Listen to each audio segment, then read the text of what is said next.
There's a certain kind of elegance that only comes with time.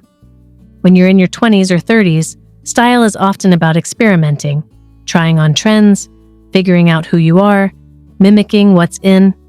But after 50, something beautiful happens. You stop dressing for the world and you start dressing for you, for your values, your confidence, and your lifestyle. But even the most stylish, well-dressed women can occasionally be held back by something small, something they didn't even realize was compromising their whole look. And more often than not, that something is an accessory. Today, I want to walk you through 7 accessories that may be cheapening your appearance without you even noticing. Each one has a refined alternative, something more luxurious, more timeless, and much more aligned with the elegance we're cultivating at this stage in life. And as always, I've included links in the description below for all the pieces I mention in case you want to explore them further. Let's begin. Chapter 1. Oversized costume jewelry. Let's begin with something that, for many of us, once felt essential: chunky, oversized costume jewelry. I'll be the first to admit it. I had an entire drawer dedicated to it. Think bold beaded necklaces, massive faux stones, rhinestones in every imaginable shape. Back then, it felt playful, powerful, like a statement waiting to be made. But as our style matures, so does our definition of what makes an impact. These days, that kind of jewelry doesn't say fashion forward. More often, it says dated. And even when paired with a beautifully styled outfit, it has a way of pulling the entire look down. Why? Because oversized costume jewelry tends to look mass-produced. The scale is often off. Instead of complementing our features that have grown softer, more graceful with time, it ends up competing with them. And let's be honest, our presence doesn't need to be shouted over. It deserves to be framed with intention. So what should you reach for instead? Think refined pieces in gold, silver, or pearls, timeless materials, sculptural lines, and a touch of quiet detail. Not fragile, but thoughtfully scaled to enhance rather than overpower. Some of my go-to favorites include the MEJURI Bold Pearl Drop Earrings, a fresh, modern twist on a classic. They're elegant without trying too hard. And I adore the John Hardy Sterling Silver Cuff Bracelet. Sleek, slightly edgy, but still understated. It slips on easily, adds polish, and never steals the spotlight. The goal here isn't to erase personality, it's to remove distraction. After all, the most elegant accessories don't fight for attention, they support your presence and let your style speak for itself. Chapter 2. Logo-Centric Belts. Let's move on to something that might already be sitting in your closet: Logo-Centric Belts. For a while, belts with oversized logos, those gleaming GG or LV buckles, were everywhere. They were seen as a sign of status, a fashionable flex, something that pulled an outfit together with a flash of luxury. And I'll admit, I had one too. At the time, it felt bold, modern, and just a bit glamorous.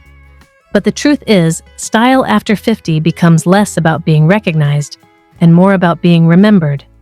And belts that announce themselves with large, branded hardware no longer feel elevated. They can actually cheapen your outfit, even if everything else you're wearing is beautifully put together. Why? Because logos don't age the way quality craftsmanship does. A giant buckle is rarely timeless. It ties your look to a trend, a moment, a brand, and not to you. After all, elegance doesn't need to declare itself. It just is. That's why I now choose belts that are beautifully made, quietly luxurious, and intentionally subtle.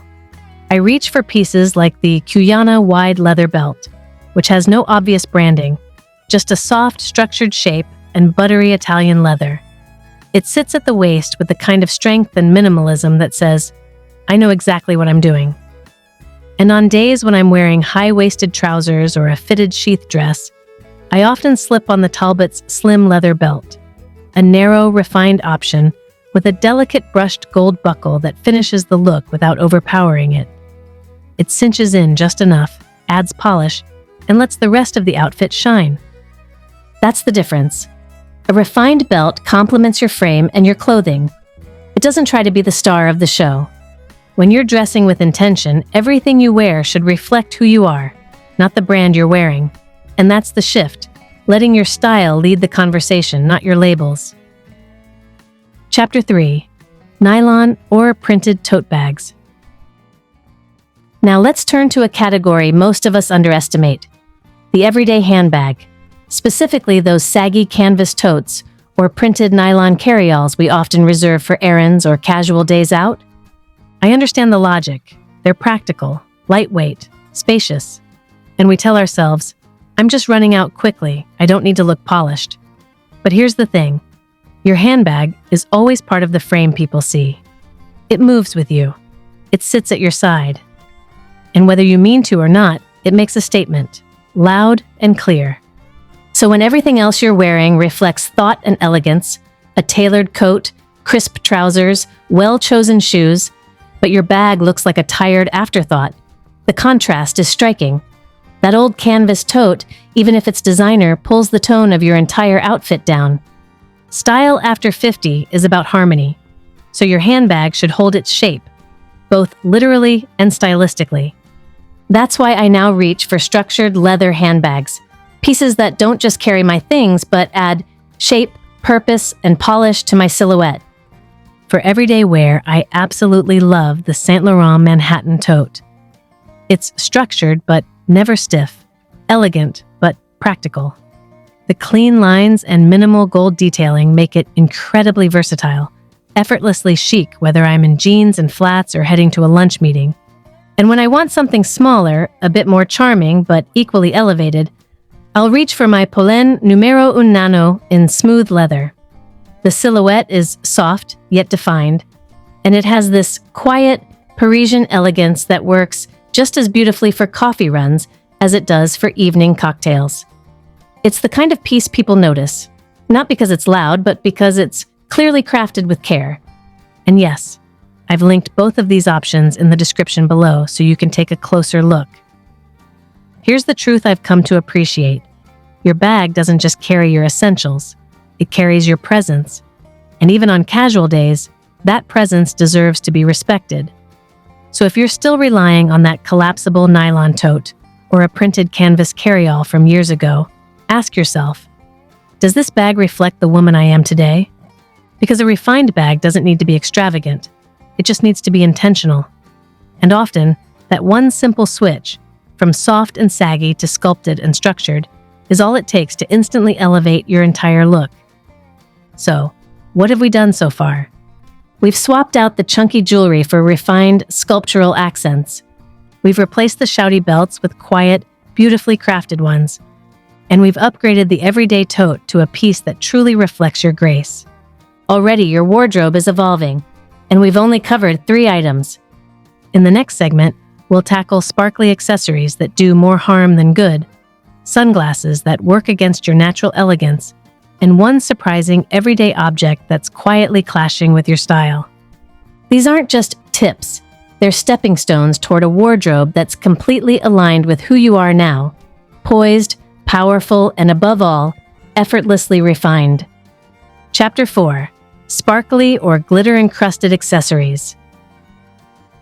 Let's shift gears and talk about sparkle.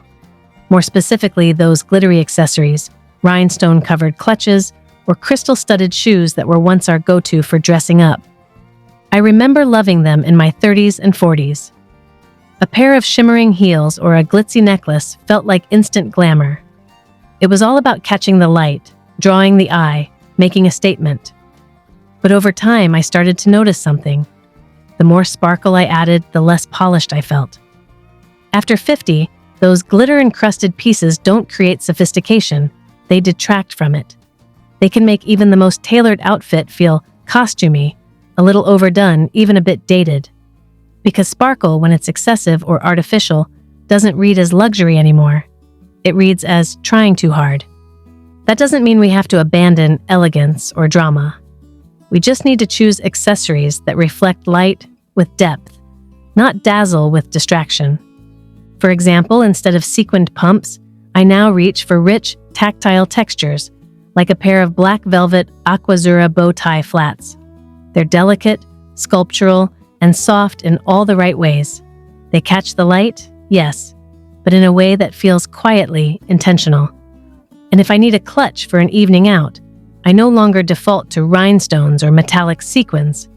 Instead, I reach for something with a satin finish, like the Rose Satin Envelope clutch. It has presence, but never competes. It lets the outfit breathe. There's something deeply refined about accessories that whisper elegance rather than shout for attention. When you choose subtle sheen over sparkle, or texture over glitter, you're telling the world you don't need flash to stand out.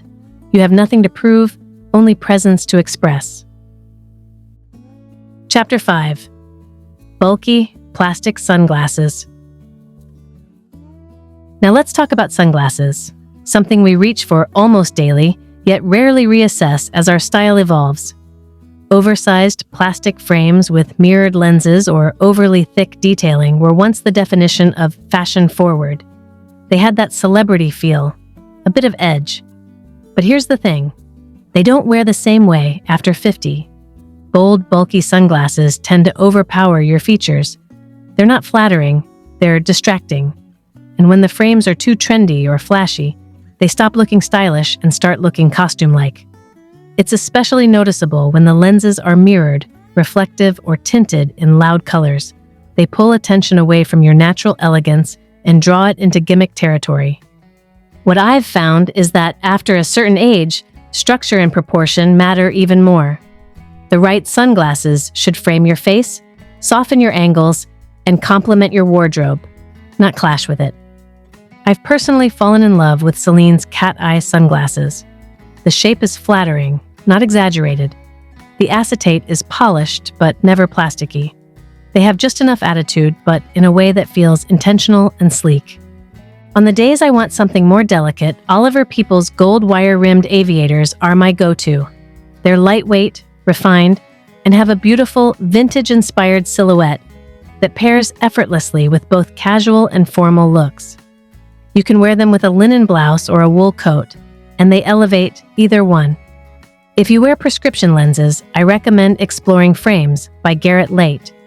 Their shapes are modern yet timeless, and the finishes, whether tortoise, soft gold, or matte black, feel designed for a woman who values both substance and style. Because sunglasses, while practical, are also highly personal. They're one of the first things people see, and when they're chosen with intention, they don't just protect your eyes, they enhance your entire presence. Chapter 6. Chunky Phone Cases and Juvenile Keychains. Let's finish this section with the smallest, but perhaps most overlooked accessories we carry daily: phone cases and keychains. Now, I know what you're thinking. It's just my phone, it doesn't matter.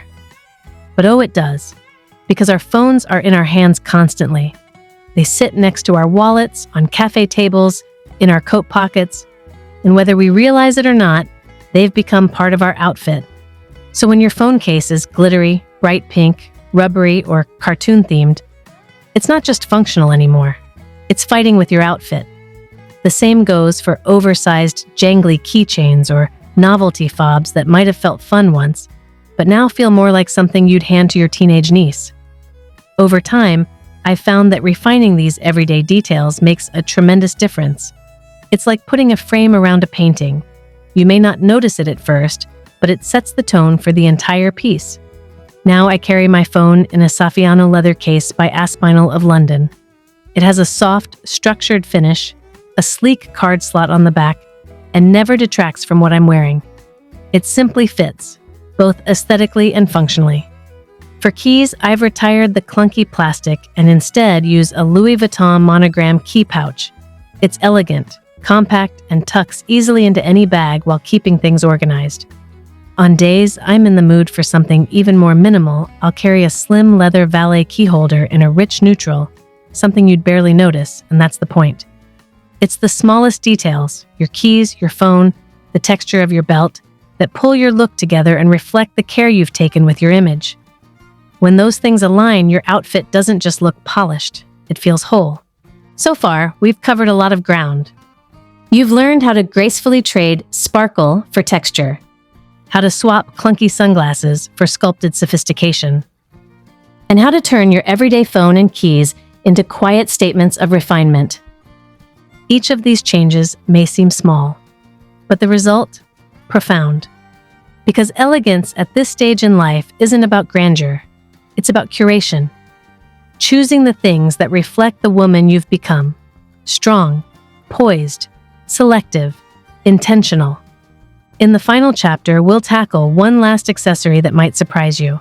An item many women rely on every day, but that could be undermining your entire outfit. Plus, I'll wrap things up with a few thoughts on how to think about accessories going forward. Let's finish strong, shall we?